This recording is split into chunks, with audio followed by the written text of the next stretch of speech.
Right, thank you. Welcome everybody to this afternoon Strategic Planning Committee. Just do a roll call of the membership of the committee. Do we have anybody who's subbing? Hello, I'm Councillor Munro and I'm subbing for Councillor Pinnock today, thank you. Right, thank you. Right, everybody's as printed. Right, item 2, minutes of the previous meeting. Can we agree on them as a true record? Thank you. Item 3, any declarations or interests? I'll start off with Councillor Bellamy. None, Chair. Councillor Thompson. None, Chair. Councillor Sokol. None, Chair. Councillor Patterson. None, Chair. Councillor Munro. Sorry, non-chair, thank you. Councillor Reeves. None. I've had 2, which is page 7 and page 75. No action taken. Right, with a meeting taking place in public. Item 5, any public questions? No questions, Chair. Go. Item 6, any deputations or petitions? No deputations or petitions. Right, usually at this section we discuss or just mention where we've been doing site visits. As it's COVID, we're still not doing site visits.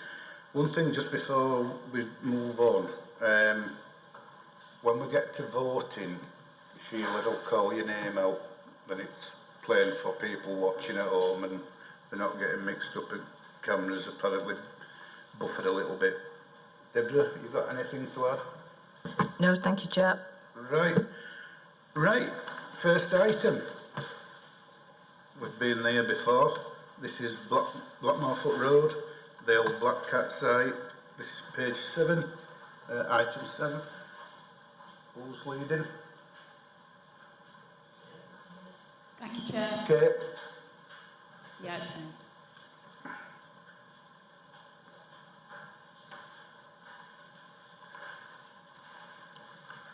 Thank you, Chair.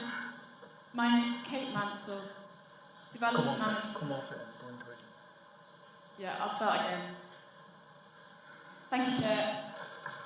My name is Kate Mansell, Development Management Master Planner in the Majors and Minerals team. This is item 8 on the agenda, an outline application for the residential development of the Black Cat fireworks site in Crossland Moor.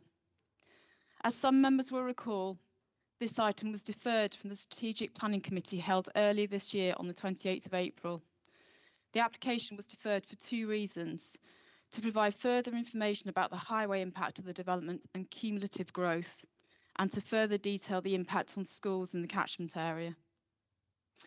The focus of this presentation is on these 2 matters, but I am mindful that there are some members to this committee that are new, so I will provide a very brief overview of the application as a whole, which is also detailed in the report before you today.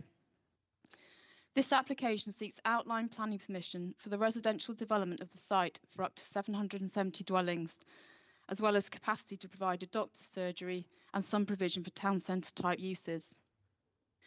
The site is allocated for housing in the local plan. It is identified to have an indicative capacity of 684 dwellings within the plan period, with the potential for a further 16 dwellings beyond. This application seeks outline permission for the principle of development and the means of access into the site only. To be clear about the scope of the application, there are 2 matters before you today: whether the 2 access points are acceptable, whether the principle of the residential development of this site for up to 770 units and the associated facilities is acceptable. In considering the principle of development, it is relevant to consider the effect of the proposed scale of development on the surrounding area, including those matters raised at the last committee, the highway impact of the proposal on the wider transport network, and the effect upon education provision in the vicinity of the site.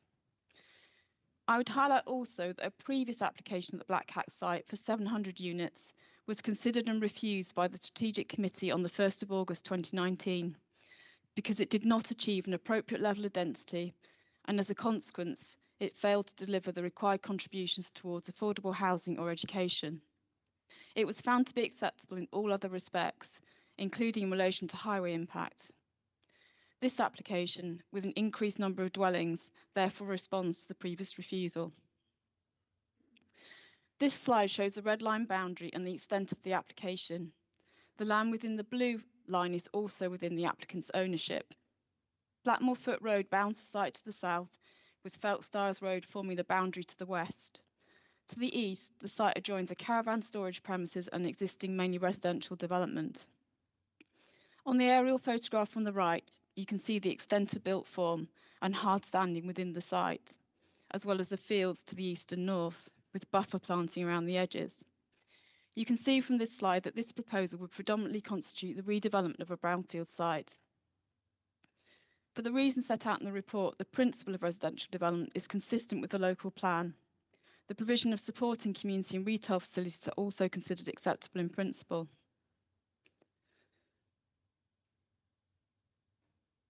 Turning to means of access into the site, 2 access points are proposed to serve the development as shown on this plan.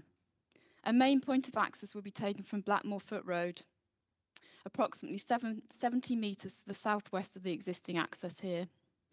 This includes a cycleway on either side. The access onto Feltstyles Road is shown as a more secondary entrance. On Blackmore Foot Road, to accommodate the volume of traffic movements turning into the site, the proposal would include the provision of a right turning lane here. These arrangements are considered to provide an acceptable means of access into the site.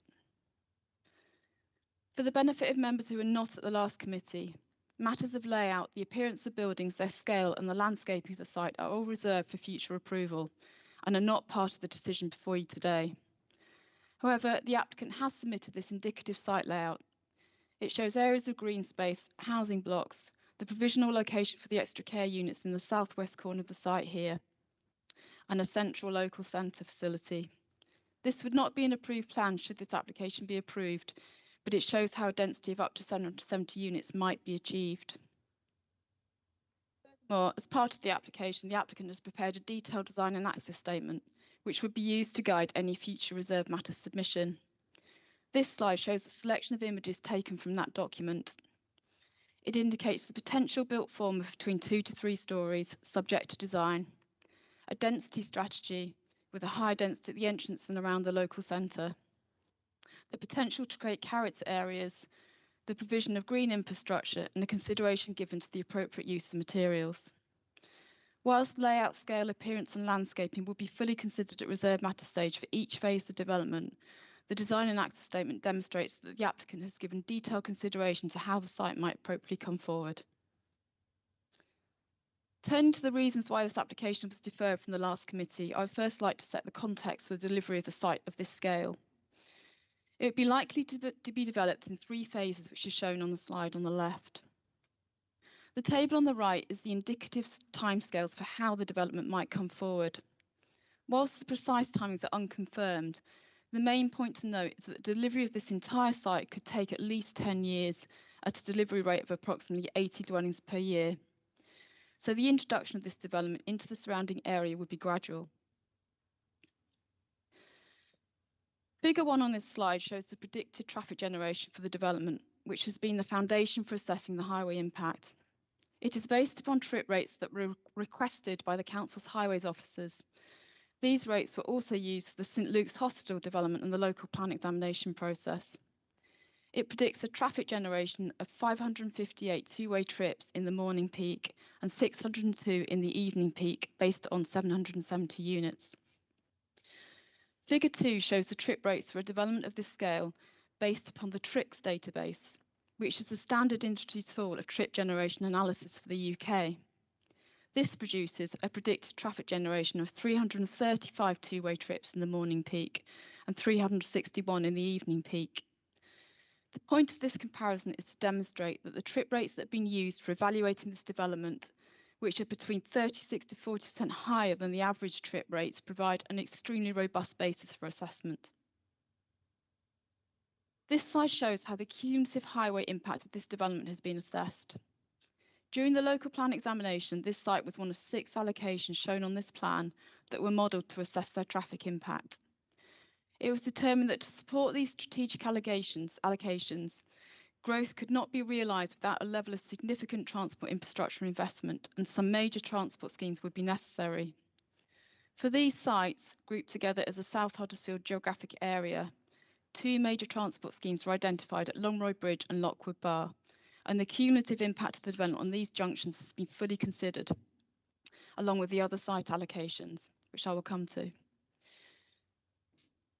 This slide illustrates the main junctions that have been assessed as part of this application.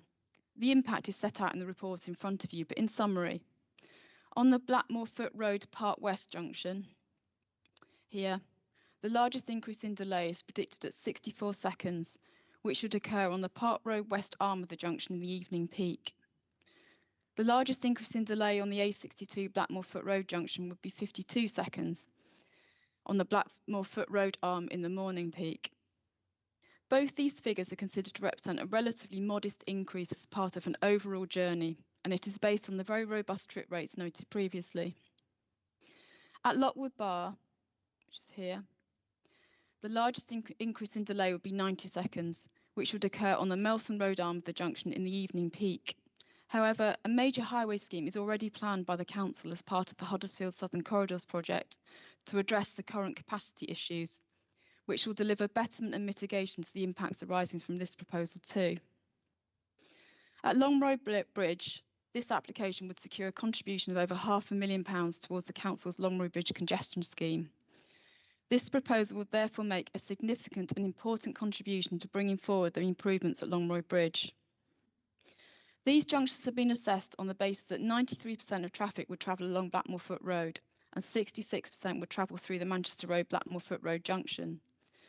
The assignment of traffic has been undertaken using a traffic model, which is based on the 2011 census method of travel to work data set. This is an accepted industry standard methodology, and it was also the method used by the Council for the local plan examination process. It is acknowledged that some drivers may use other local routes such as Dryclough Road, Balmoral Road and Crossland Hill Road. However, as set out in the report, if you assume that 15% of the traffic forecast to travel along Blackmore Foot Road dispersed along these local routes, this would equate to between 84 and 90 two-way movements. These trips would then be dispersed across the various routes, and given the modest number of trips involved and the range of dispersal options, this traffic would have a minimal effect on the operation of these routes. In addition, a contribution of just over £393,000 has been secured as a sustainable travel fund, which will be used for measures to promote sustainable travel. This would be determined as part of the later reserve matters phase as the site develops, but early discussions have been held with the West Yorkshire Combined Authority about using some of this money to fund an extension to the local bus service into the site. Taking all these measures into account, for the reasons detailed in the report, the proposal is considered acceptable with regard to access and highway impact. Turning to education, the impact of the development upon schools in the catchment area has been fully considered and is detailed at section 11 of the report. This slide shows the location of schools within the vicinity of the site and how they might be assessed. The 3 closest schools are Oak C of E Primary here, Beaumont Primary and Moor End Academy, which are all within 1 mile of the site. The site is also close to the border of Colne Valley High School's priority admission area. This school is accessible via a school bus service. Education Services advise that whilst parents can express a preference for any school, there is currently very little pupil movement from the Beaumont Primary Academy, Oak Primary School and Moor End priority admission area towards the Colne Valley and Linthwaite area. Nevertheless, this development would secure a contribution of just over 1.3 million based upon 770 dwellings. This will be spent upon priority admission area schools within the geographic vicinity of the site to be determined at reserve matter stage. Turning to other issues, a technical appraisal of the application with regard to matters such as flood risk and drainage, biodiversity, heritage impacts, ground conditions, noise, lighting and air quality is fully detailed in the report before you. These matters are considered to have been sufficiently addressed subject to conditions and relevant clauses within the legal agreement. For the reasons set out in the report, it is therefore recommended that approval of the application be delegated to the Head of Planning in order to complete the list of conditions, including those set out in the report, and also to complete the sealing of the Section 106 agreement. The Section 106 would secure a range of measures that are detailed in the recommendation section of the report, These include 20% provision of affordable housing, the education contribution, the highway and sustainable transport measures previously mentioned, biodiversity net gain requirement, and air quality contribution and management details for future drainage and open space requirements. That's the end of the presentation. Thank you, Chair. Thanks, Kate. Right, we've got one speaker, and that's Dominic Page, who is the agent.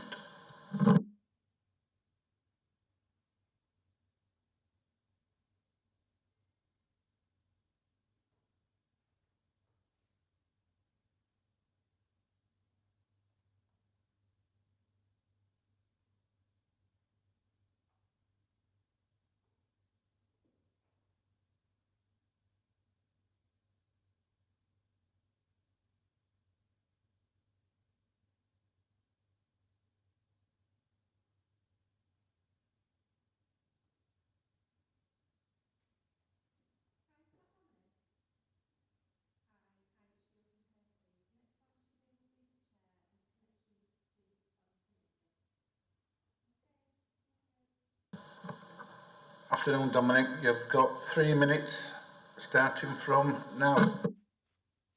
Great. Thank you, Chair, and good afternoon, members of the Planning Committee. My name is Dominic Page, and I'm the planning agent for this application. Following on from the comments received during April's committee meeting, I just wanted to highlight a few important points which hopefully respond to some of the concerns raised by members.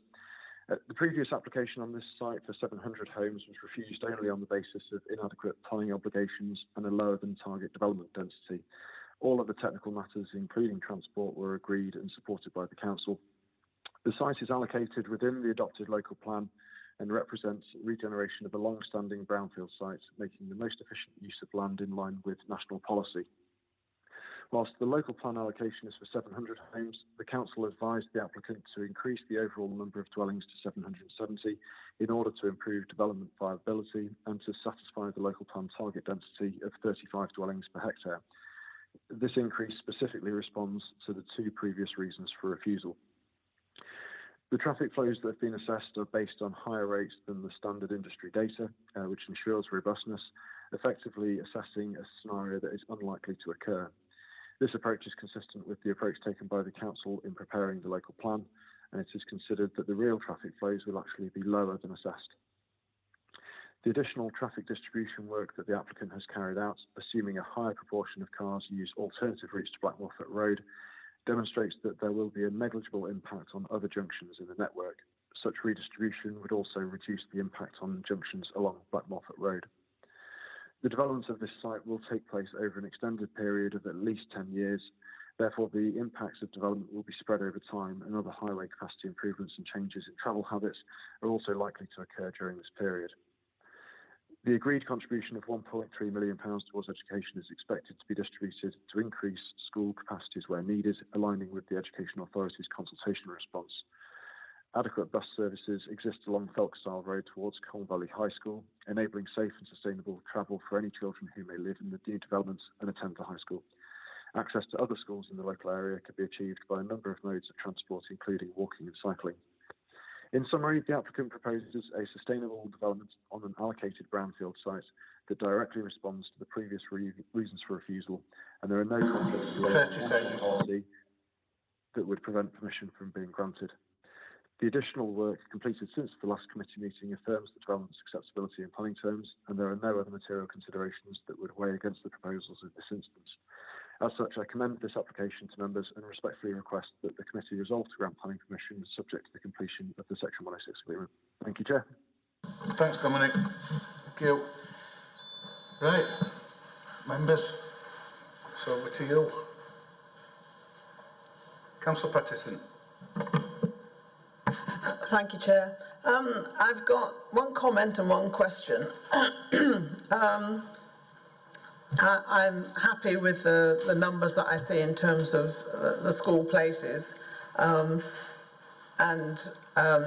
mean, I do know there's for instance, Woodside Green, that there's sufficient, well, there's vacancies there at the moment, so there is some capacity there, and also that the school numbers are generally going down right across the board. So hopefully, I mean, well, not hopefully, I mean, with the additional funding, 106, that any increase in the numbers there would be catered for in the existing schools. And I'm also pleased to see that there's this suggested walking route from the site down to Woodside Green, though I have to admit that is going to be, it'll be all right going down, but coming back it will be a hell of a slog. But they are primary school children. Perhaps their parents will suffer more than they would. But my concern about the new entrance on Blackmore Foot Road is it's right opposite the Sands House, public house. And whilst, okay, a pub doesn't have that many people pulling into its car park, it's a very popular pub, especially in the summer months. And it seems that the juxtaposition of the entrance being almost right opposite the entrance into the pub could be a recipe for disaster. I'm just wondering if Highways can comment on that.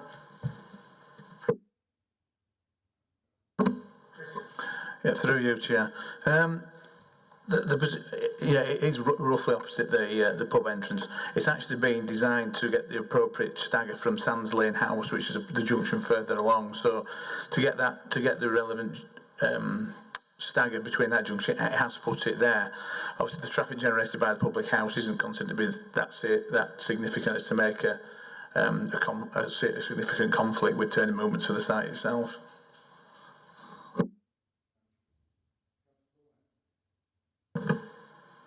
Thank you, Chair. I've still got some real concerns with this and the amount of traffic.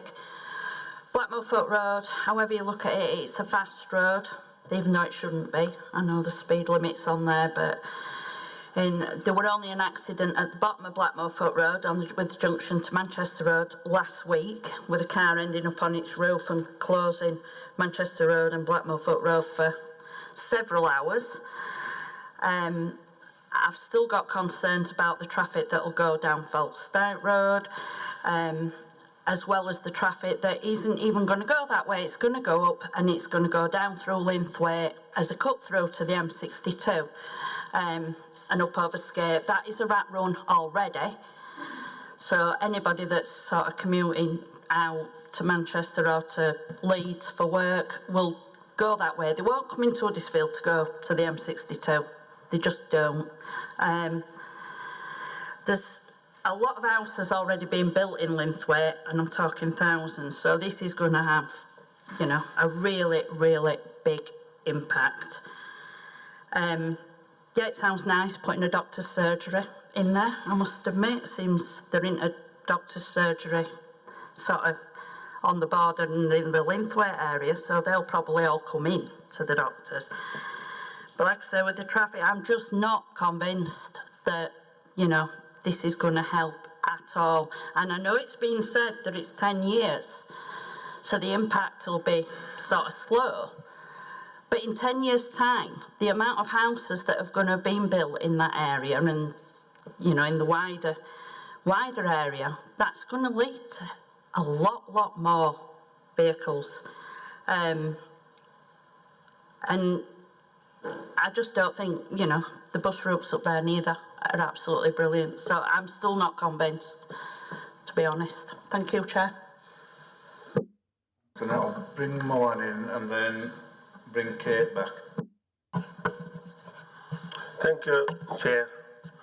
Chair, we deferred this item last time on to issue on the highways, impact on those three traffic junction on the Blackmore Port Road and the education. Well, I'm really disappointed to see the same report back here. No progress on that. And last time we asked to get some more Section 106 funding to improve the traffic junction on the Blackmore Port, especially one on the Dry Club Road and the bottom of the Blackmore Port Road traffic junction with the Manchester Road. But I don't see they come with the same story again. What I'm looking for at this stage, Mr. Chair, if our officer consider to use the part of the funding which developer has agreed to about $500,000 to improve the Longra Bridge junction. Yeah, we already have some funding from the West Yorkshire Combined Authority, and we can use this part of the money to improve the road junction on Blackmore with the Drycliff Road. On Drycliff Road, we have 3 schools. The children crossing, I know there is a pedestrian crossing, but it's not much safe. People are just running around there. To improve that junction on the Drycliff, then on the right on the bottom with the Manchester Road, where is the traffic is slowing down their queue. So, although there are some good Section 106 contribution in the chair, affordable houses, education, and sustainable transport. And I'm happy with that. The developer are providing the doctor surgery and small shopping center in the development. So I see how the other members feel about that. Thank you. Okay, do you want to... Chair, it might be...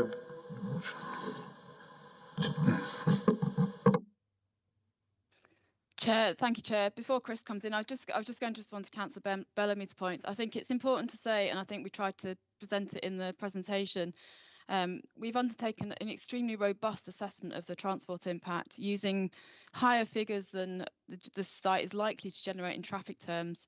We've based our distribution on evidence from the 2011 census. It hasn't been just estimated. There will always be drivers that might take different routes, but generally our assessment has been based on robust data. I'll pass Chris on to comment on the specific details of the highway matters. Thanks, Chris. Thanks, Kate. Yeah, I've tried to butt in. A couple of points Councillor Bellamy was in. There's the speed of traffic on Blackmore Foot Road.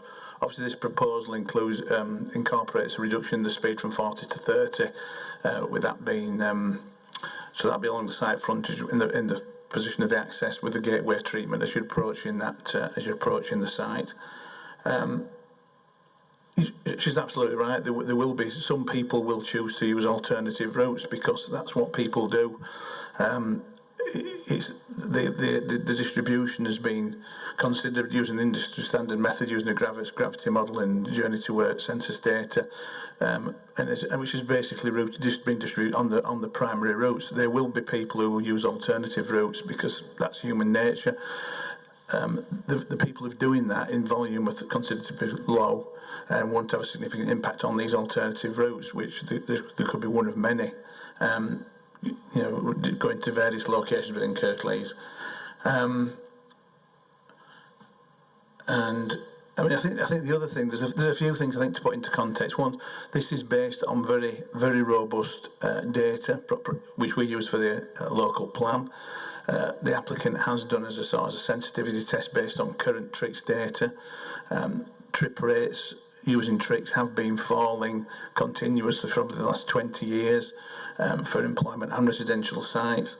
So, we're actually probably over-egging the traffic generation from this development, which we did for the local plan purposes, to be safe. The number of people, research shows that the number of people actually commuting is actually going down.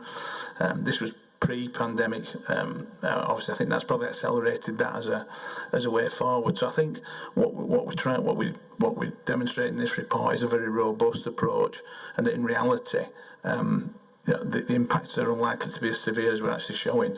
And I think the other point, which Kate mentioned, is that this site will probably take 10 years to develop out. That will be a gradual increase, and with traffic trends and the reduction in commuting, these impacts will not be severe on the network, is the view that's been taken, and which is borne out by the assessment. Thanks, Chris. Councillor Monroe. Thank you. I just wanted to make just a couple of points in relation to the TRICS guidance.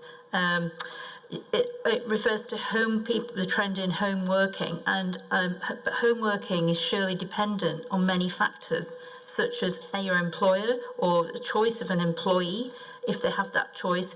And if somebody wants to run a business from a home, then it depends on the size of their house. And I know that 50% of these houses are going to be either 3-bed or 4-bed, but are they going to include provision for someone to actually run a business from that particular house? So I think home working is dependent on many factors. So I don't think that's I don't think that is reliable as such. And then obviously, if there is going to be a major transformation of the junction at Lockwood Bar, additionally, that will cause a lot more congestion in that area, I'm assuming, in the future. So I would hope that it wouldn't coincide with, be done at the same time as these developments, when, as they accumulate. The other thing I'd just like to point out is in relation to the phasing. I just want that it's all quite confused. Well, I think it needs more clarity. There seems to be like overlaps, and again, it's kind of an unknown in relation to the timings, because much depends on the reserve matters and when they're approved. But I just wondered if that could be made clearer. Thank you. Okay. Thank you, Chair. I think the point about the TRICS database, we're talking about a general trend. So the point we're trying to make is, if you use the TRICS database, the traffic generation from this site would be 30 to 40% yet less than the trip rates that we've used.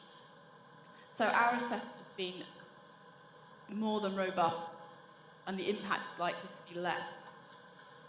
In terms of the phasing, the overlap comments, there will always be an overlap, because we're talking about delivery starts on site at approximately 80 dwellings per hectare. So in the second year, you'll have 80, then another 80, so 160. So what we're essentially saying is this site will take at least 10 years to come forward. Thank you, Chair. Thanks, Kate. Chris? Thanks, Chair. I think just to probably put things maybe into a bit more context and try to give members some comfort about what we're saying. Some of the latest data that's coming out, and reports that are coming out from TRICS, which is a nationally recognised body,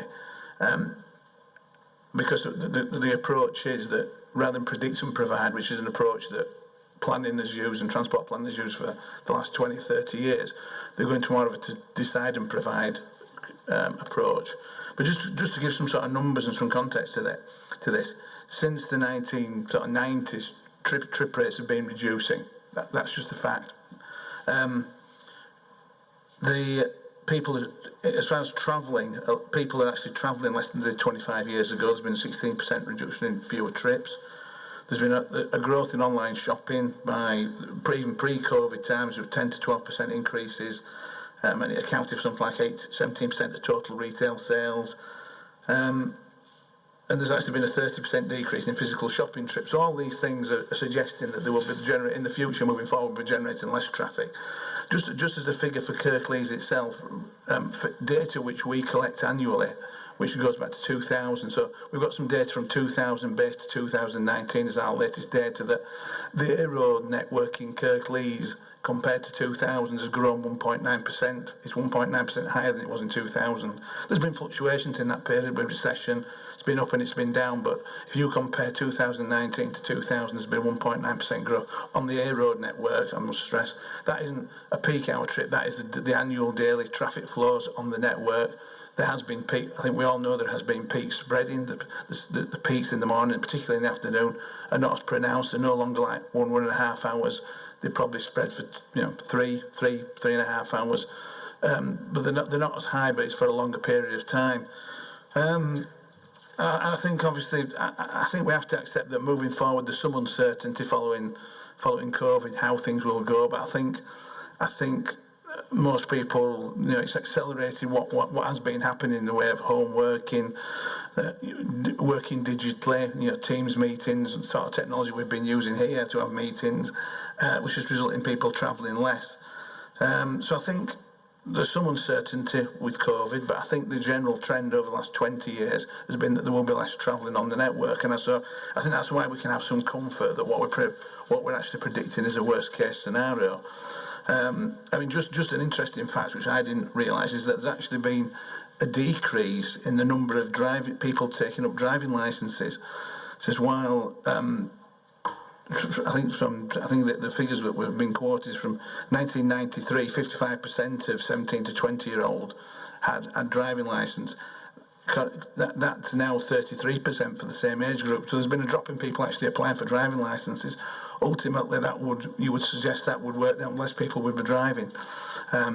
Yes, we have an ageing population, and they are living longer, driving longer, using their cars, but they do not tend to use them in the peak period. They tend to use them. They have different travel trips, travel habits, which focus on more midday, daytime type trips, not in the peak periods on the network. So I think all these factors give us a flavour of where we're going with trips and travel generally.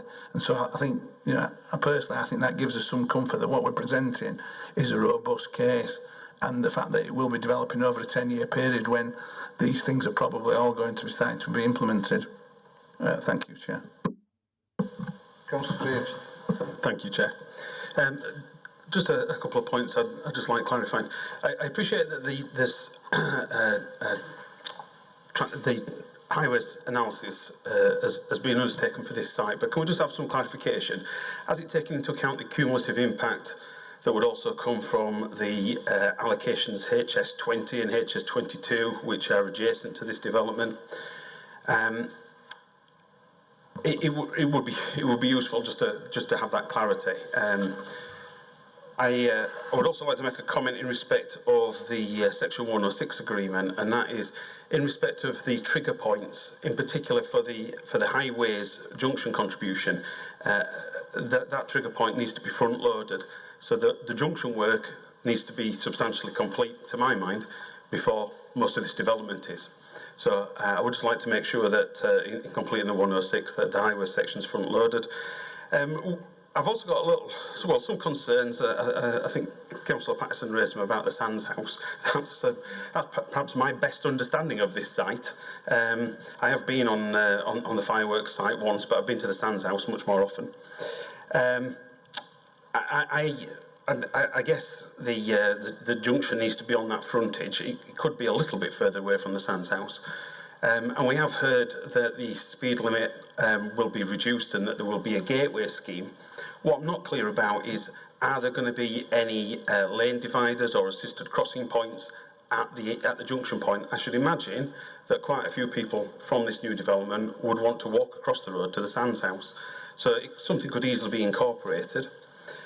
Also on that theme, it's what wider traffic calming is going to take place, and what other links there are going to be in terms of encouraging people to walk rather than drive. So the vast majority of the highways off-site is going to go into Longroyd Bridge Junction, but there are quite a few other highways related issues that I think need to be covered. So if they have been addressed, it'd be useful if the officers could just recap on how. Thank you. Thank you, Chair. And as far as cumulative impact, the two sites you referred to, Councillor, HS20 and 22 have been assessed. I think there was 6 sites. I think it's shown on the slide that's actually on the screen. It's actually in the report that those which are all local plan sites were assessed cumulatively when we were looking at what improvements would be required to the network in that area. And obviously it's identified specifically Longroyd Bridge and Lockwood Bar, which are the 2 junctions that has been focused on here, which would be required to accommodate the growth from the local plan. As far as crossing of Blackmore Foot Road, where the access is, that we have got a drawing which shows the access. That includes a traffic island. I mean, that's a preliminary design. It will obviously work up as part of a 278 agreement when it will be subject to a road safety audit, and and I would anticipate, well, there's one island already shown, but we're looking at a gateway feature, and if it was felt necessary, we would include an island to aid pedestrians to cross there. There is one island shown on that plan. It's probably not in the ideal location to serve the public house, but there could be one accommodated in a more suitable location for that when it came to detailed design stage.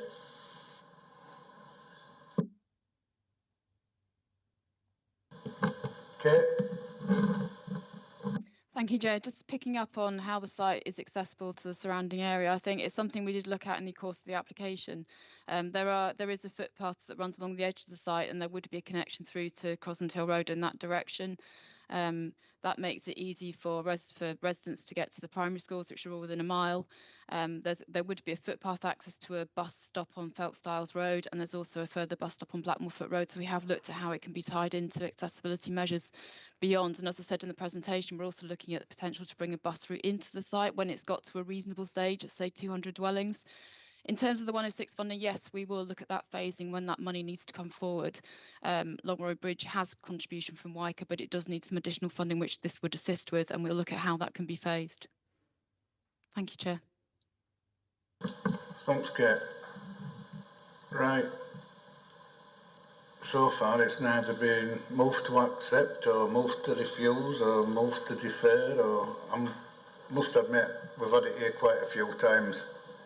And I think a hell of a lot of stuff's being covered regarding highways. Bring Councillor Bellamy in and then Councillor Patterson.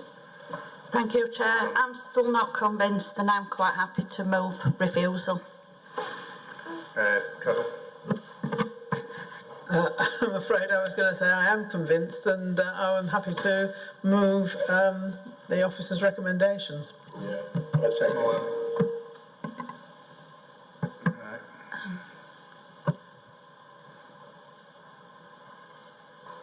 Any more?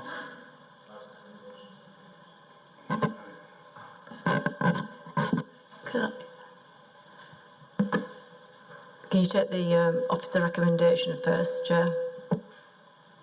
Oh.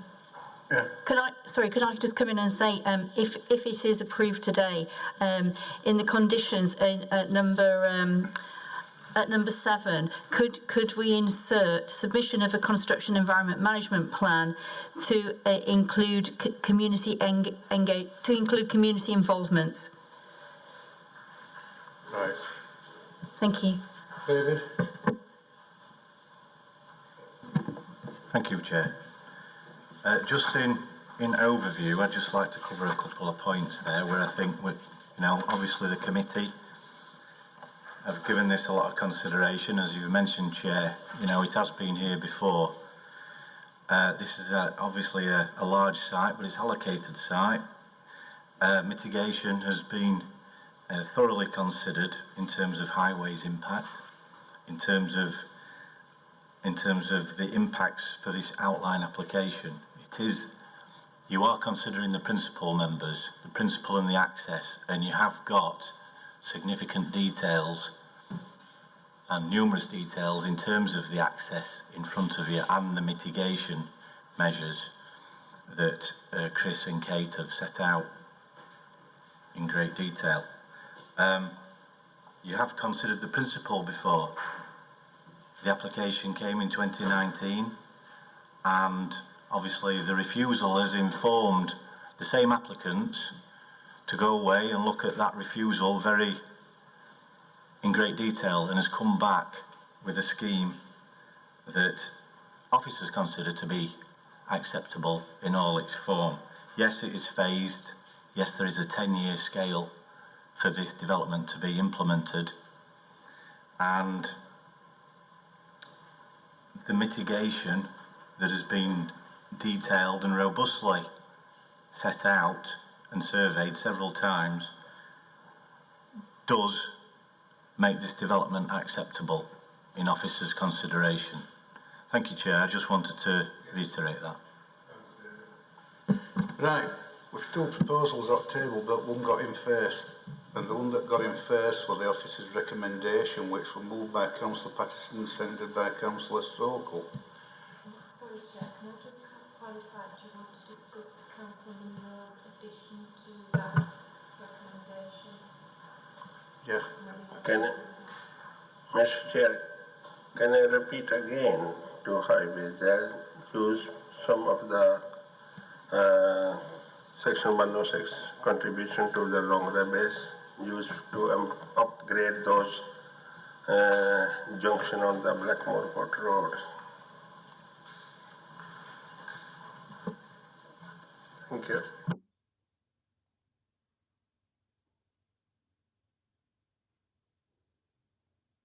Sorry, I'm just trying to clarify. There's a question by Councillor Munro whereby she wanted to involve community involvement as part of the condition at condition 7.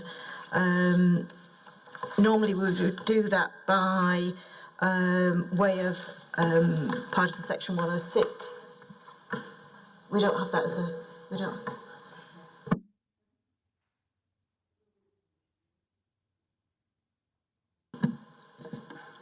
Thank you, Chair. Just to clarify, yeah, we can deal with community consultation as a condition rather than in the section 106. And we have done previously on several occasions. Councillor Pinnock often recommends that as well. Yeah, thank you. Right, we'll go to a vote. I'm not going to comment on that. The highways officer and the planning officers have addressed that point about the value of contributions and where they're going to be applied. Right, Sheila, if you can do a roll call, please. Yes, so you voted on the...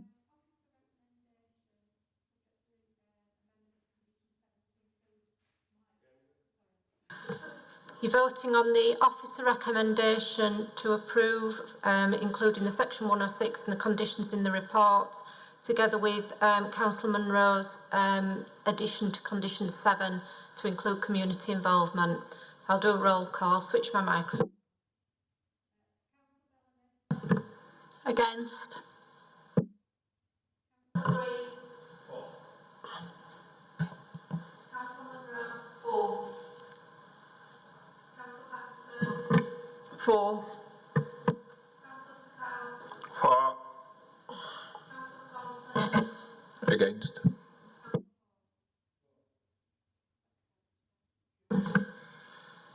Right, so after that one's been carried, we'll go to page 75. I think we're moving over into North Kirklees. Yeah, Cliff Lane, Gummersall. Chris?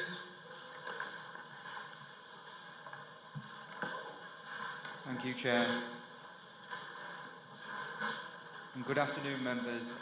I'm Christopher Carroll. I'm the Senior Planning Officer in the Majors team dealing with this planning application. This is an outline planning application submitted by KCS Development Limited for 98 dwelling units with the matters of access, landscaping and layout for consideration at agricultural land to the rear of 271 Cliff Lane, Gummersall. The same planning application was presented at Strategic Planning Committee on the 19th of December 2019 with an officer recommendation for approval subject to securing the necessary planning conditions and obligations. Members subsequently resolved to delegate approval of the application and the issuing of the decision notice to the Head of Planning and Development a complete list of conditions and to secure a Section 106 agreement. However, a Section 106 agreement has not been forthcoming, hence the reason why I'm presenting this application today with a recommendation for refusal. For the benefit of members who have not been at the 2019 Strategic Planning Committee, I shall now briefly present the plan application. As part of the application, dwelling house 271 Cliff Lane will be developed to facilitate the necessary vehicle access. Matters of appearance and scale considered as part of a reserve matters application. As shown in this aerial image, application site is found on the north and west of the settlement of Gummersall. The site forms 3.62 hectares out of the 3.87 hectares the local plan housing site allocation, known as H116. Other than 271 Cliff Lane, the site consists of an agricultural field, several agricultural fields, noted by trees slopes down, which slopes downwards from Cliff Lane in a northwestern direction. The site also has several protected trees along its boundary. A public rights of way runs along the site's northern and western boundaries, and Gummersul Conservation Area, as well as the Grade 2 listed Methodist Church and its graveyard, can be found to the north and northeast of the site. This slide shows some of the images with the house to be demolished, the relationship with the house Cliff Lane with the site, as well as the wide open views of the countryside, and then finally with the access potentially with the neighbouring field. The proposed site layout plan shows the arrangement of dwelling houses and the necessary infrastructure to facilitate the development. An access road is also shown to the site boundary in the northwest corner. That would facilitate the development of the rest of the housing allocation.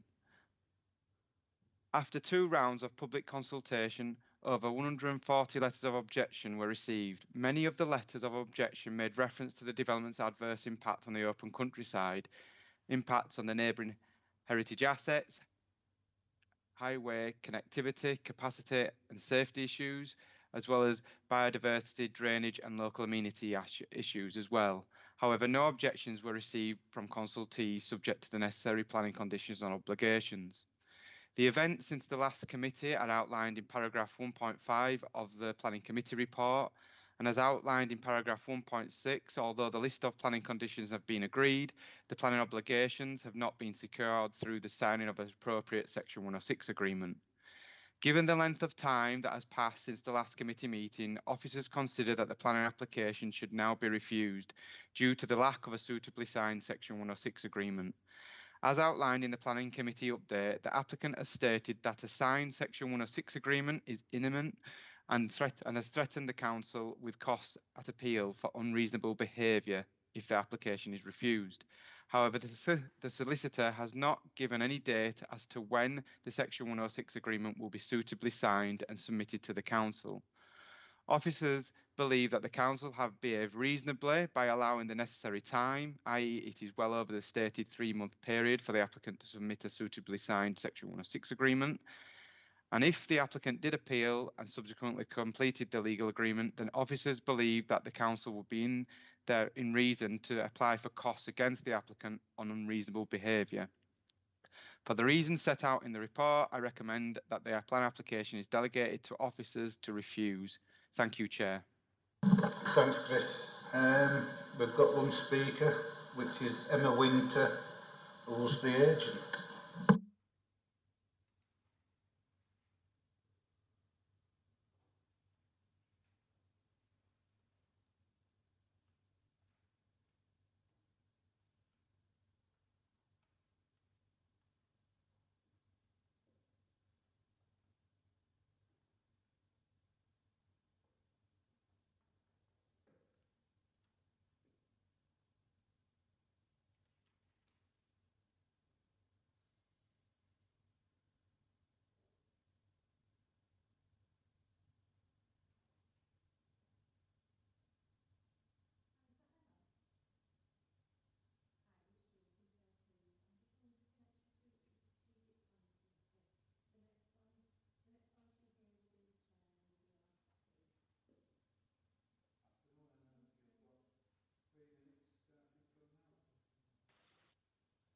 Good afternoon.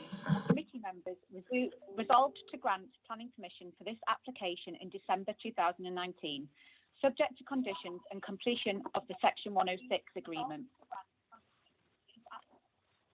At no time during the negotiations have the owners tried to reduce the obligations contained within the agreement. However, the final form of the Section 106 was only agreed on the 6th of April this year. Since this date, the applicant has endeavoured to ensure the agreement is signed by all parties as a matter of urgency and keep the Council updated on progress. There are 6 parties to the agreement. The document has now been signed by 4 parties and the Council has seen copies of these signatures. There's therefore only one signature awaited other than the council, which is the mortgage company. Mortgage companies can be notoriously slow at responding and have staff working remotely due to COVID-19. Correspondence with the mortgage company, dated the 22nd of June, has raised a number of queries in relation to the method of ensuring redemption prior to development. We are now working to address this prior to obtaining their signature. The site is allocated for residential development in the local plan and is listed within the council's 5-year housing land supply. We are not aware of any policy or technical considerations which have changed since the resolution to grant planning permission in 2019 that would alter the suitability of the proposed development. If the application were before you today for consideration, there would be no material planning reasons to refuse planning permission. The applicant will submit an appeal if the application is refused and a claim for costs. This will create an unnecessary delay in bringing forward a suitable development on an allocated site that contributes towards the council's development plan and 5-year housing land supply. It goes against paragraph 38 of the NPPF, which encourages positive planning and LPAs to work proactively with applicants. An appeal will take up officers' time when they are already under significant workload pressures. It will also incur costs for both the council and the applicant, money which could be better spent. In conclusion, the agenda today suggests the owners are in some way trying to avoid the obligations they agreed to at Planning Committee. This is not the case. The promoter and all owners have signed the agreement. The only reason the Section 106 is not yet in place is because the mortgage company needs to sign the agreement, and we are working to resolve this. Planning Committee can today resolve to grant the extra time that is needed, or alternatively follow a course of action which will have a detrimental effect on the council's residential land supply, increase workload on officers, and quite possibly bring about significant costs for the council in failing to plan positively. Thank you.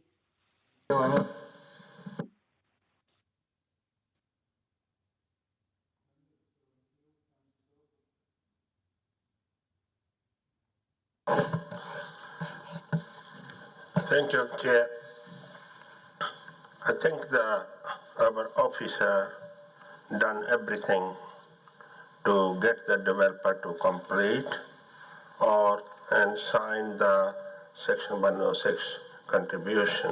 But again, they're given the deadline on 18th June, Friday. That's gone as well recently. But the developer failed to do this. So we can't carry on like that. We can't set up the precedent for other developer when we approve some application. So I move we should refuse this application. Thank you. Thanks, Ron. Charles. Thank you. They've had 18 months to agree. I appreciate there's a number of parties, but an absolutely critical and central party is that mortgage company. Without their agreement, there is no agreement. And I've just had a look through where they finally got their heads together in April of this year. They were given another 2 months to get the agreement completed. And from as I understand what the agent said, the mortgage company is now raising queries about whether or not they're going to discharge the loan obligations. Section 106 is a key part of all planning applications. It's what the community gets back from having this dumped upon them. They seem to be treating it as an afterthought or something that doesn't that's of real no significance. Well, for my mind, I will second the move for a refusal, but I would invite the applicants to come back in the future with an application and their act together. Thank you. I'll bring Donna in and then I'll bring Deborah in. Donna? Thank you, Chair. I've got some concerns now because with the applicants saying, you know, the mortgage company haven't signed and they haven't come back and this, that and the other. And obviously, yeah, we have been in a pandemic and, you know, is that what has caused the delay? I'm just, you know, are we basically just going to refuse something over something that may actually be able to get sorted in next I don't know, a couple of months or something, and I'm wondering whether it would be better to defer and just give them a little bit more time to sort out with the mortgage company. Can I just say, Chair, as far as the council is concerned, it's not just the mortgagee's signatures we're waiting for, it's other signatures on the agreement, because the agreement currently has electronic signatures on it and they aren't acceptable to the council. It has to be a wet signature appropriately witnessed. Members? It has been moved and seconded for refusal to agree officer's recommendation. I think Councillor Graves hit the nail on the head. How long can you keep on giving them? And I think we've been fair. So that's what we've got at the table. Sorry? Matthias? Thank you, Chair. I'll be brief. The applicant doesn't need to appeal. They could submit a fresh planning application under their free go with a fully drafted section 106 and go back through the process. That would be quicker than an appeal. But if they do choose to appeal, which would be a disappointing outcome for all parties, which the agents expressed, then we will defend that appeal. And I think we're on fairly good grounds with our audit evidence of the process here and the length of time. We don't want to decline good quality applications, and we don't want to decline to invest in our housing provision, but where we've got significant lengths of time that have been going on and we're not getting completion, as members have identified today, we need to draw things to a conclusion, and we've got a lot of other business that this chamber needs to deal with. So it was just to reinforce the point that it is a disappointing outcome, but that outcome is still a matter that we can deal with, and we go forward. And if they come back in the future, we'll welcome another application to revisit the matters and the legal agreement at that stage. Thank you, Chair. Thanks, Matthias. Right, we'll go to a vote. Sheila? So you're voting on the officer recommendation to refuse planning permission for the reasons in the report. Abstain. Councillor Greaves. For refusal. Councillor Monroe. Refusal. Councillor Patterson. For. Councillor Sockard.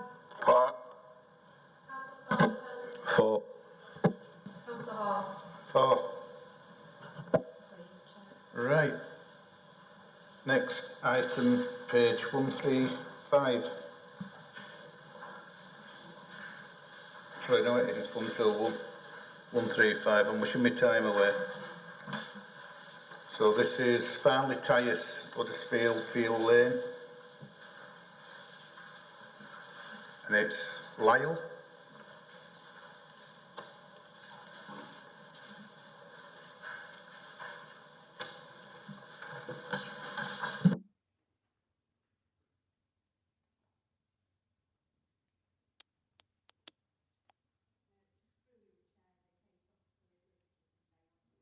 Thank you, Chair. It's Liz Chippendale. I'm the case officer for this application.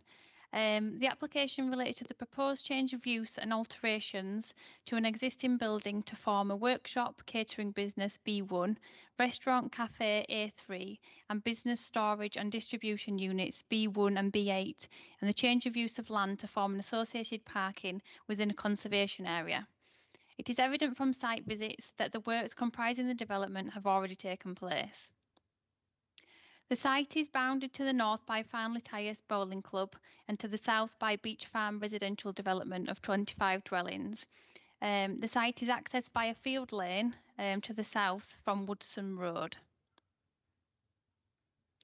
The area of the application site to the east, which is proposed for car parking, is located on land which is allocated as urban green space within the Kirklees local plan.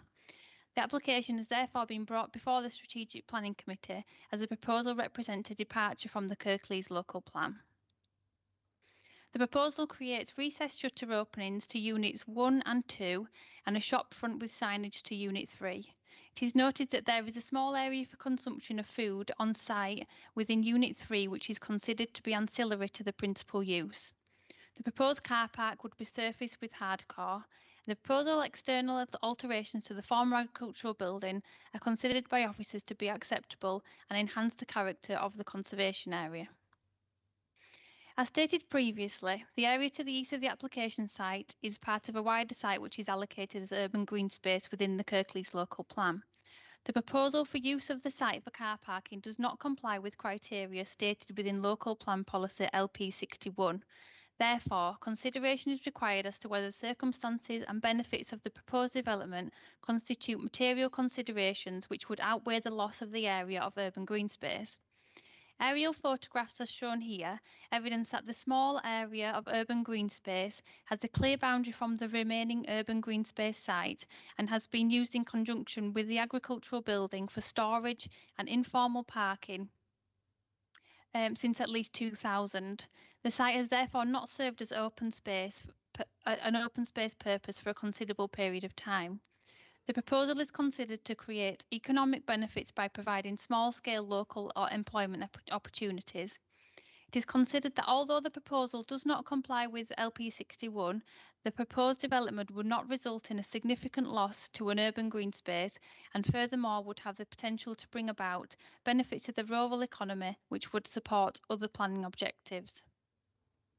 A planning condition was secured as part of Planning Permission 2011-92253, which was outline application for redevelopment of Beach Farm for residential use, including the demolition of an existing farm structure, which ensures the surfacing of Field Lane to an adoptable standard. The new proposal for storage and distribution are unlikely to significantly intensify the use of Field Lane when equated to this highway's current and future function and the previous agricultural use of the building. Officers consider that the location of the site in close proximity to residential properties at Beach Farm development adjacent that restricted opening hours as noted within the update would be appropriate. In order to assess the impact of the uses on the residential properties, it is considered reasonable by officers to impose a condition to grant a temporary permission for the uses within the building for a period of 12 months. That's the end of the presentation. Thank you, Chair. Thanks, Liz. With two speakers, we've got Lynette Swinburne, who's the agent.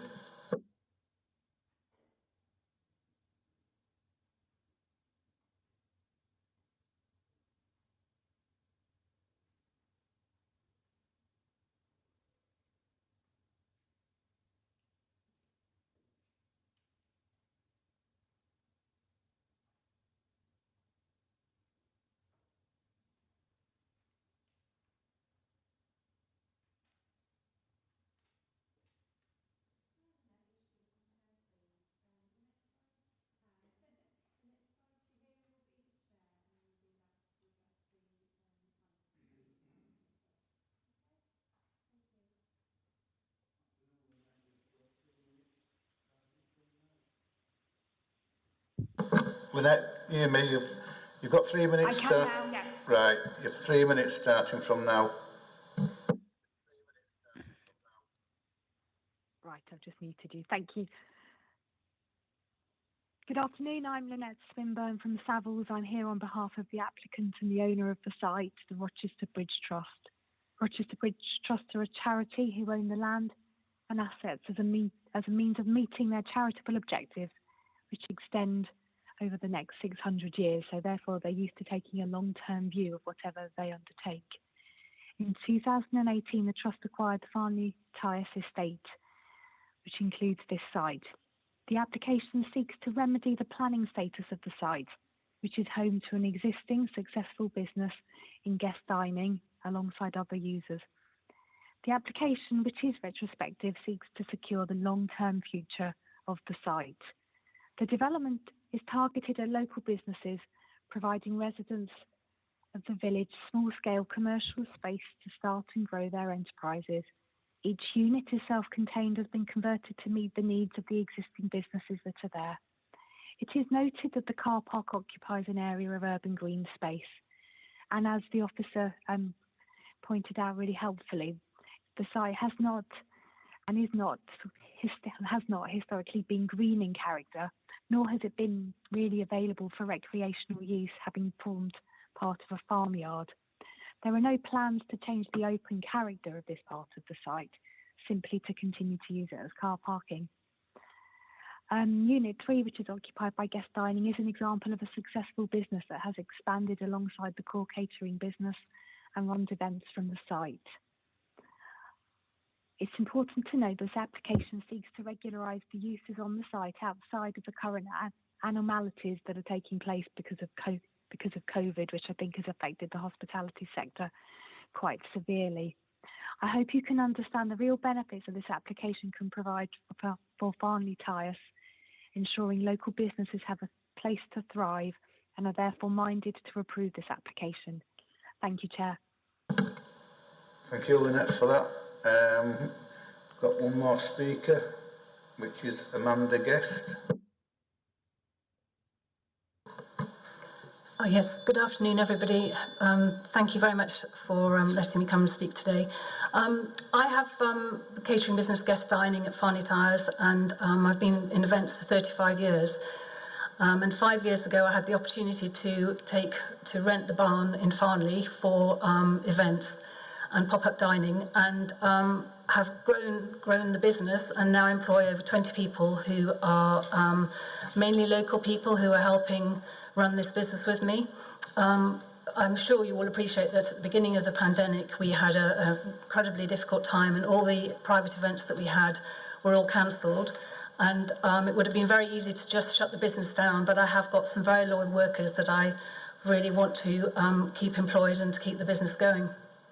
If I can't work the hours that have been proposed, it's not viable for a catering business. We do outside catering, but we also use the venue for private dining and smaller events.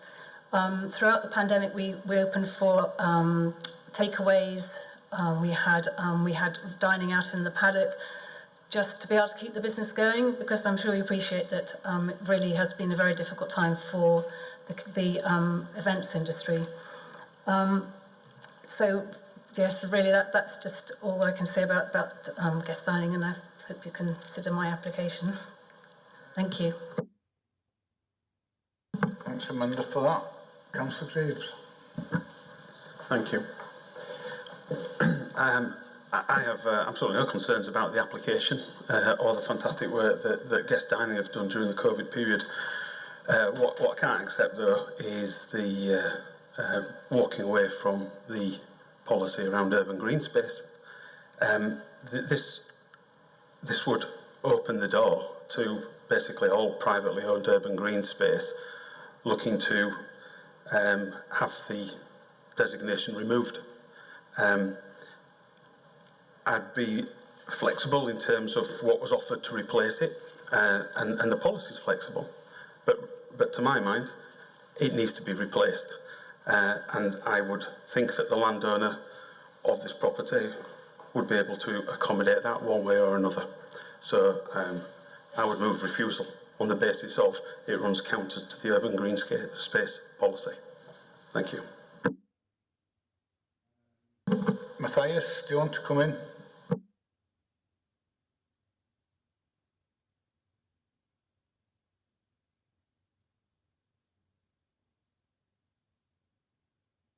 I think you're on mute, Matthias.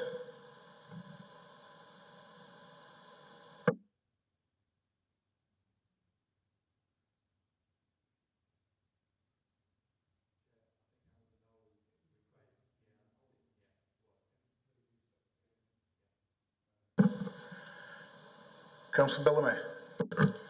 Thank you, Chair.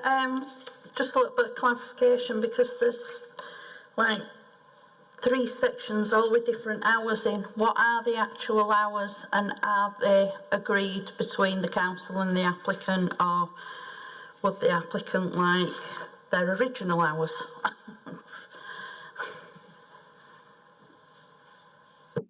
Mohan. Yeah, thank you, Chair. I think only about 2 weeks ago at the Huddersfield Planning Committee, there was a similar application on the farm converting to the cafe and the restaurant area That's on KLN near the Castle Hill. There's some greenbelt area, and even though the access was not very good, but members still agreed to save the farm, yeah, and be given planning permission on that. And this one, to me, I think is a very much good location, this farm. And there are some other reasons. The farm in the report is not much used now, and it's in disrepair and fallen into disrepair.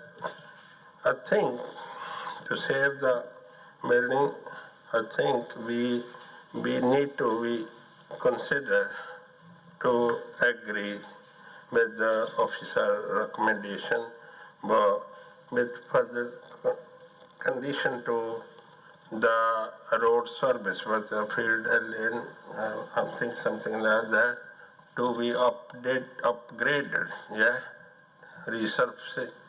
And I think I have no objection, and I would like to move the officer recommendation anyway. Liz?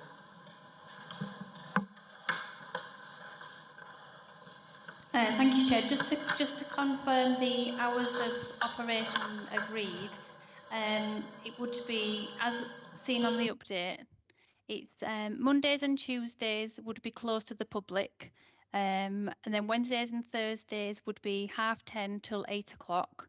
Fridays and Saturdays would be 8:30 in the morning until 11 o'clock at night, and Sundays and bank holidays 10:30 until 8 o'clock. Thank you. Councillor Thompson. I'd like to, Chair, I'd like to second Councillor Sokol's proposal to accept.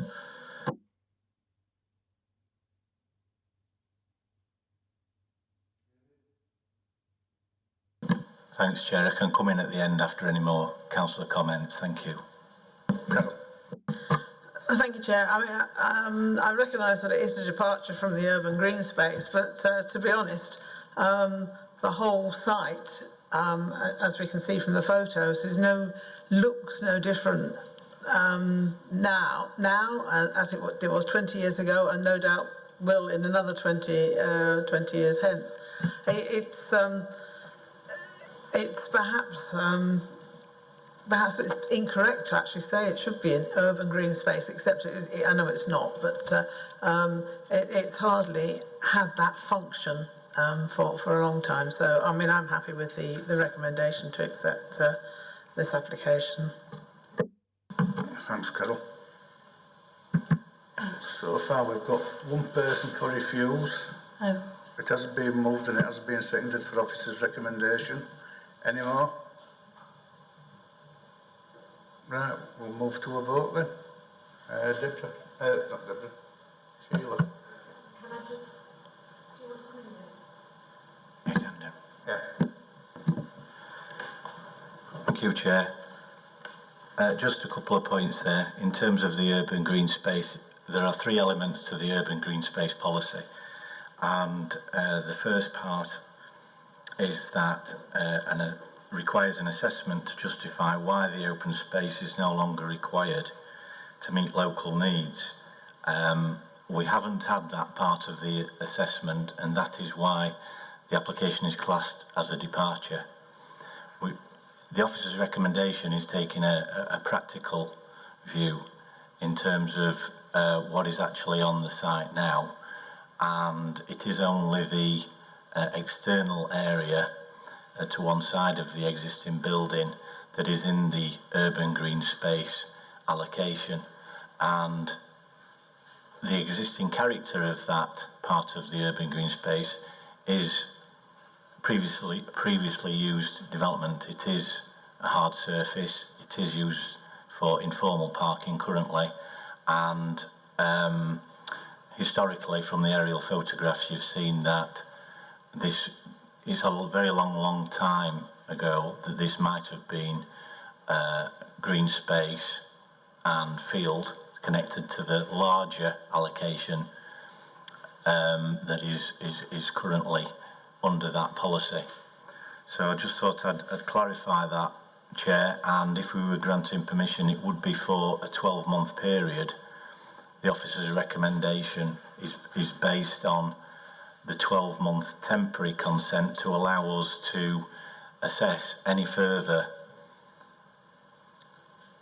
noise impact that may be generated by the activity of the restaurant cafe use. It is that use only, and that is because of residential properties nearby. That said, we are comfortable with the scheme as a whole, and therefore our recommendation is to approve. Thank you, Chair. Thanks for that, David. That's useful, is that? Right. We'll take a vote. Sheila. Right, so you're voting on the officer recommendation to approve subject to the conditions in the report, and just to clarify that the hours of operation are as set out on the update, so closed on Mondays and Tuesdays, Wednesdays and Thursdays 10:30 till 10 o'clock, Fridays and Saturdays 8:30 till 11 o'clock, Sundays and bank holidays 10:30 till 8.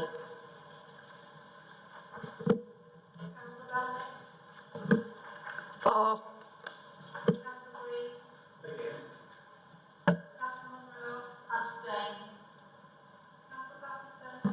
For. For. For. Thank you. Next item is page 135, and this is Focal Community Centre, New A Road, Huddersfield. I've got William. Thank you, Chair. This application concerns land off New Hay Road and Willwood Avenue, which is used as recreational open space. The proposal is to install a 30-metre high telecommunications mast or monopole with associated infrastructure, which is to be placed about 50 metres south of New Hay Road. The reason for this application being made is that the telecommunications operator has been given notice to quit their former site. This is this shows the location of the site within the field, and oh, excuse me, I just had an error message at Microsoft PowerPoint to stop working. I'm sorry, I'm going to have to restart it.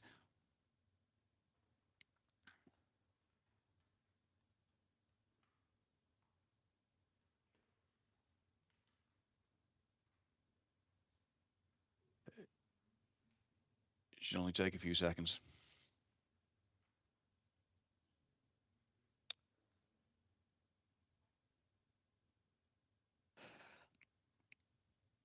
But yes, just to complete to fill members in on the background for it. It's one reason is because they've been given notice to quit their existing site, which is scheduled for redevelopment, and it is also required in order to provide as an enhancement to provide 5G coverage for the local area. I shall just in the next few seconds I will be able to get the next slide up.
Yes, I'm very sorry about the delay. Hopefully, it's. Oh no, sorry. It's that's not it.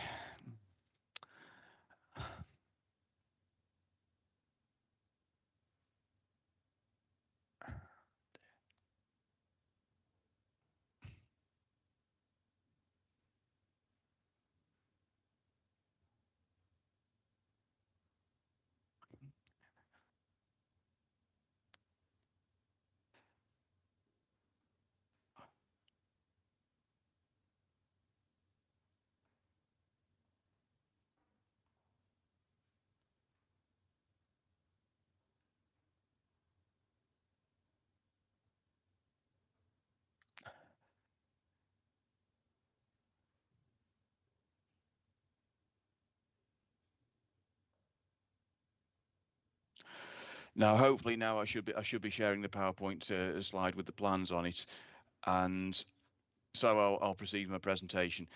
Yes, currently there are antennae on the building that is just to the left of the main image, which is scheduled for redevelopment. And as I said, it is required in order to provide improved coverage. The site is within what is known as urban green space, and as such, it is a departure from the local plan because it has not been demonstrated that the site is surplus to requirements for public recreational open use. However, a more suitable location is unlikely to be found, and it would only take up a very small fraction of the space within the field, and it would not interfere with any existing facilities for formal recreational facilities. There's a football pitch here and goalposts. This shows the aerial view of what it will look like, the concrete platform with the mast in the centre, and where it is located, its impact will not be fully disguised by the existing trees and buildings in the background. However, this being sited close to a large building and close to a line of mature trees will go some way towards reducing its visual impact. And it is to be sited a substantial distance from either Newhay Road or Willwood Avenue. Tree reports have been submitted which have demonstrated it can be carried out without causing any harm to existing mature trees or their viability. It is considered that it would not detract from visual amenity or the wider landscape, and it would not have any highways or environmental health implications.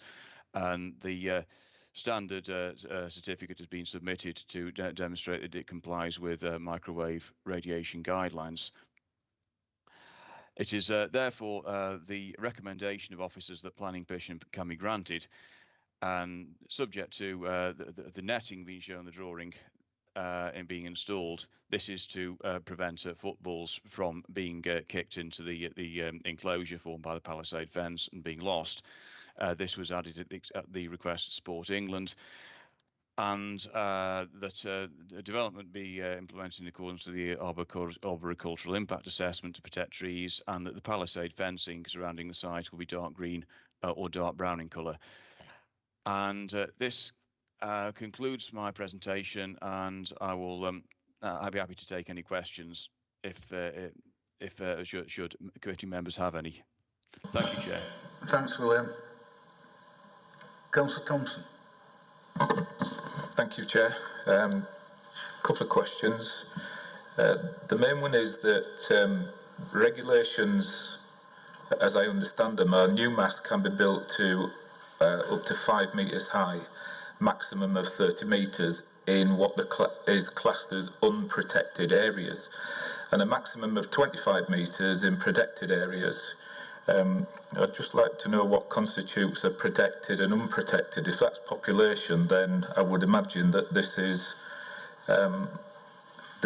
should have been a maximum of 25 metres. The other thing is that a 5G mast needs to be a maximum of every 1,000 feet, I think it is, because of the way that the signal works. So if there's a mast like this, where are all the other masts going to be that are going to be within 1,000 feet? Because if we can use lampposts, which a lot of the 5G are, why aren't we using lampposts for this as the 1,000 feet connectivity rather than sticking a 30-metre mast up in what I class as a protected area because it's highly populated and it's on a recreational ground? Thank you, Chair.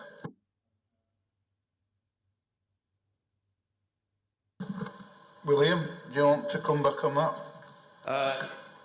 Yes, thank you, Chair. I will to the best of my ability.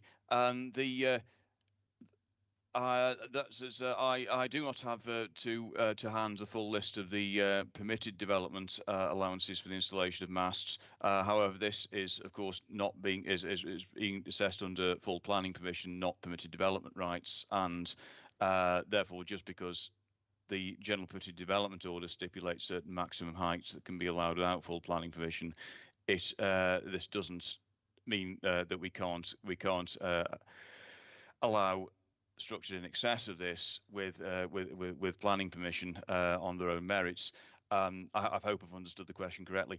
And as for the other infrastructure being required every 1,000 feet, this I don't think it necessarily means that a 30-metre mast would be required every 1,000 feet. I think it would depend on a number of factors.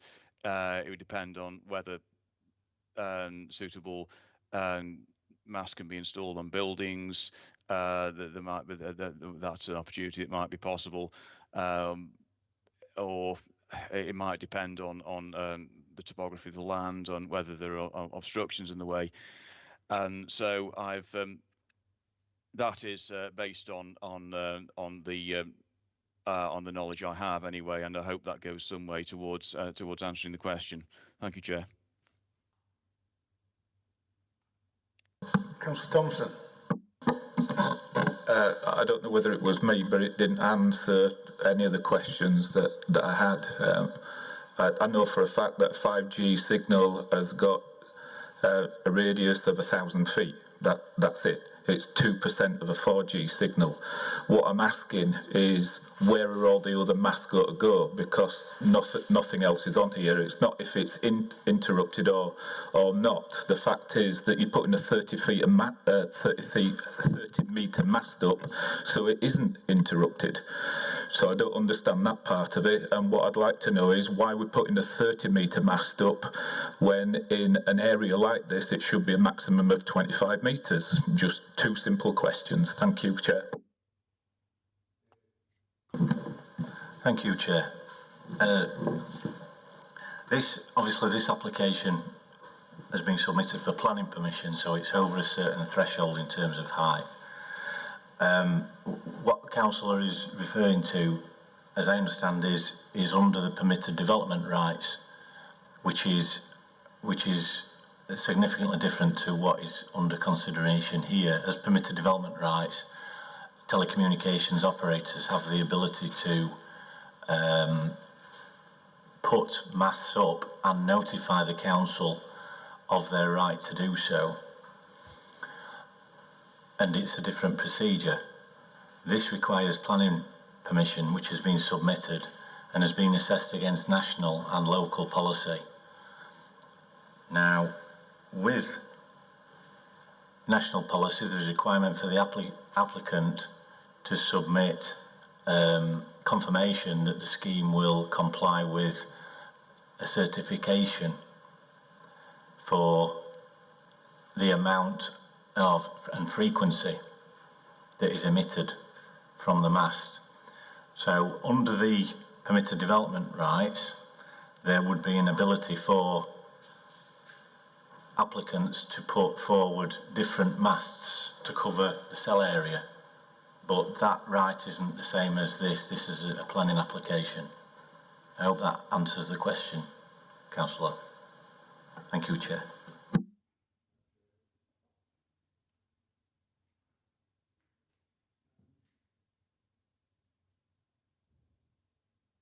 I must admit, it's pretty confusing of these damn maths. I know that there were one in Scholes, not far from me. Councillor Pinnock would have helped me out on this one.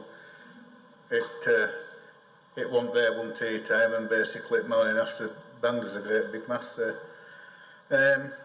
Well, officer recommendation is for it. Nobody's moved it, nobody's refused it. Chair, I'd move to refuse. Carol. I'll second that. I'll move to accept.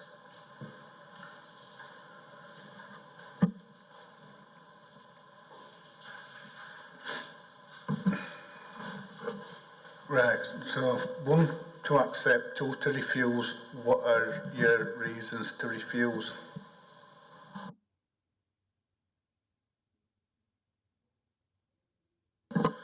Reasons for refuse, Chair, are simply no clarification on the planning for a 30 metre mast, when my understanding is it should be a maximum of 25. And lack of clarity from officers reference to the planning application and what stipulations that planning should be looking at before we pass it.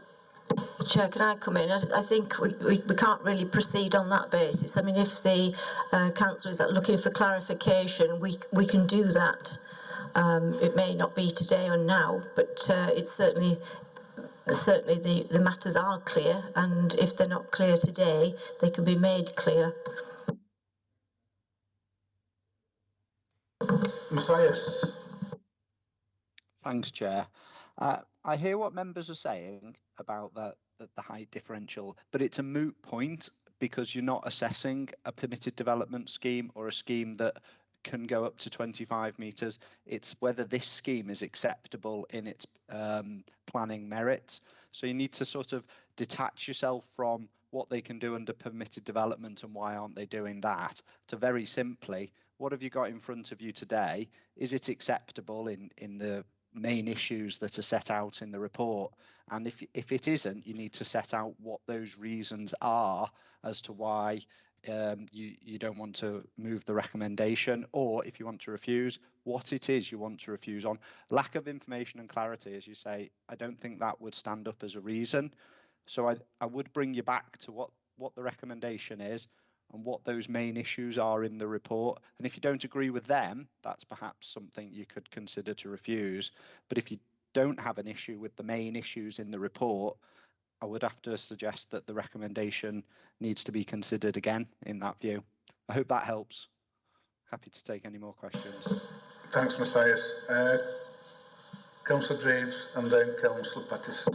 Yeah. Thank you, Chair. I'm not really clear on how we will be looking to refuse this application. It seems to be based on some concerns around what type of mast needs to be put up there. Clearly the applicant thinks this mast does, but it might be useful for us to have the detail around why this mast has to be this mast, not just for this application, for future ones. So perhaps rather than looking at refusal, we might want to look at deferring it until we can get answers to those questions.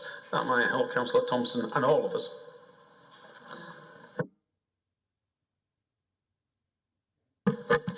Thanks, Chair. My understanding is that what Councillor Thompson is talking about is somebody putting up a mast under permitted development rights. We're not looking at permitted development rights. Permitted development rights don't have to come to a planning committee. This is a standalone application for a planning application for a much taller mast, which we are allowed to consider under as a planning application. I mean, I do take the points which I do read in the report that this has become necessary because of the basically it's the Aldi development, which is just up the road where the mast is at present. And if, I mean, that's some time now since we approved that Aldi application, but I don't feel that, well, I doubt that Aldi are going to delay their development until we can find a spot for this particular mast. But I also wouldn't want the residents of the area to lose either current coverage or future coverage. And the other point about this particular, mast is it does actually cover two, as I read from the report, it covers two providers, network providers. I don't know which they are, but that has to be better. So that's one mast instead of two. So those are the reasons that I'm happy to move approval of this application.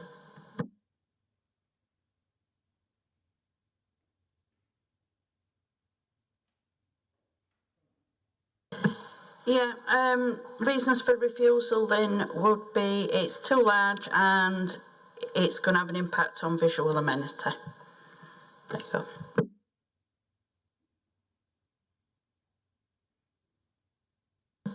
Well, from what Councillor Bellamy says, she's suggesting that the item is refused because it's a detrimental effect on visual amenity because it's a prominent feature in an open field, not sufficiently mitigated.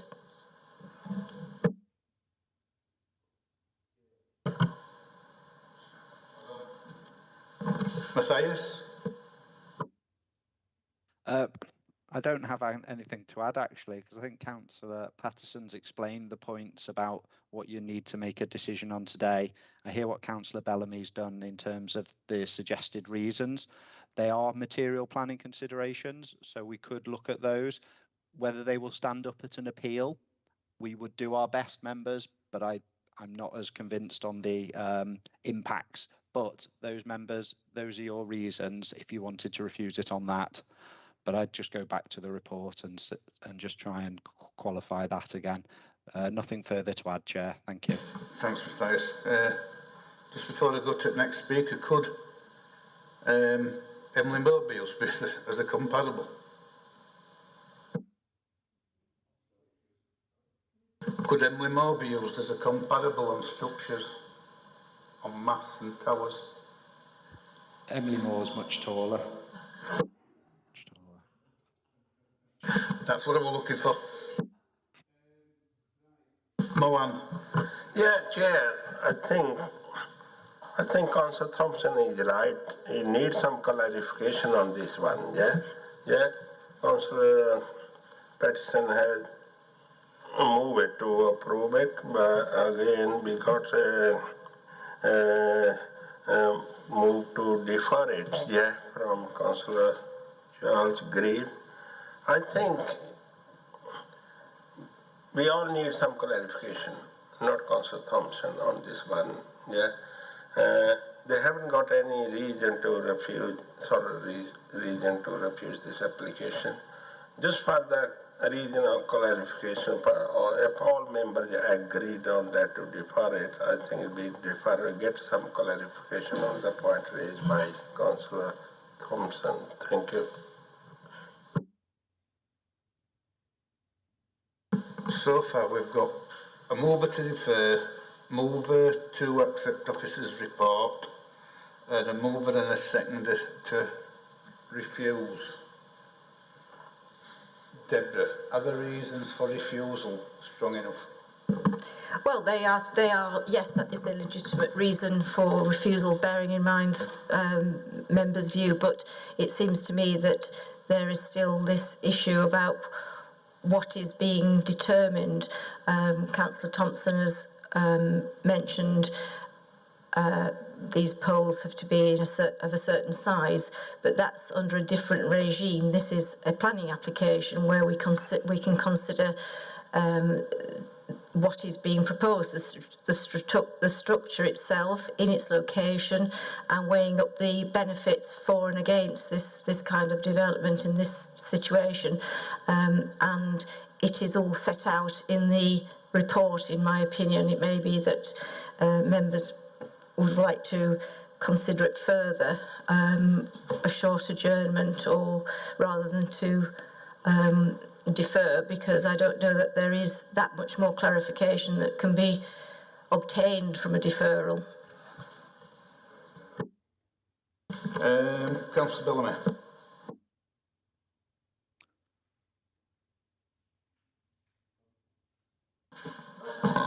Chair, I'm quite happy to move from a refusal down to a deferral with more information. So you'll back to support Councillor Patterson. Whoever it was. I'm also happy to remove this to deferral instead. Right. Yeah.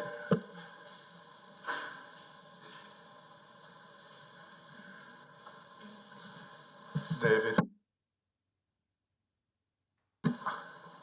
Thank you, Chair. So, if committee move to defer, the reasons for deferral would be to give clarification on the permitted development rights, clarification on the protected areas under the regime of permitted development, to assess the visual impact of the development on the area, and we would add further information in that, and we would seek to bring it back next time. Thank you, Chair. Charles. Yeah, could we add to that list an explanation as to why the mast needs to be a 30-metre mast in this location, and what related what connected infrastructure is required as well? Yeah. Thank you.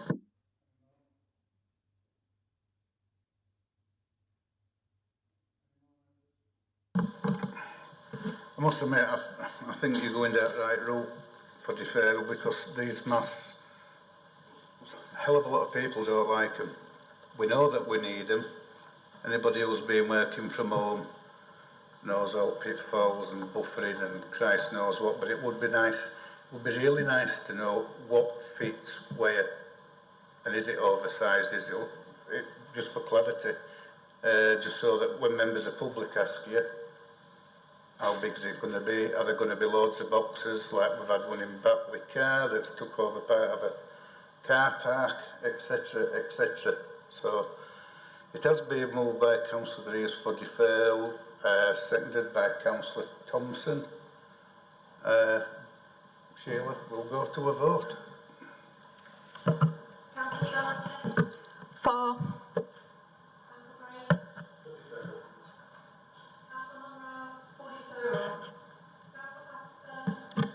Abstain.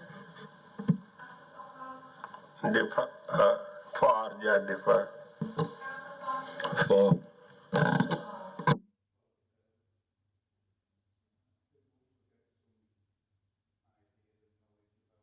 Acceptable, what's not, what's okay under PD rights, the better everything will be.